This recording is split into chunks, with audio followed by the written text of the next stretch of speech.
This is my Hello World program. Um, it was created to demonstrate a proper utilization and integration of Visual Studio Code, Python, and Git.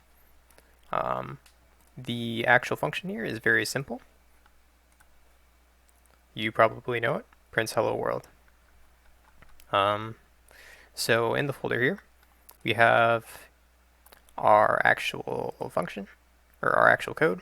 We have the git ignore, which is currently empty because there's nothing that needs to be ignored here. And we have the readme. And all of this is published to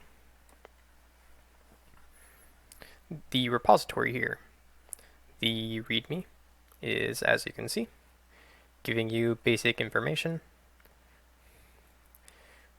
And all of the files there are also included here as well.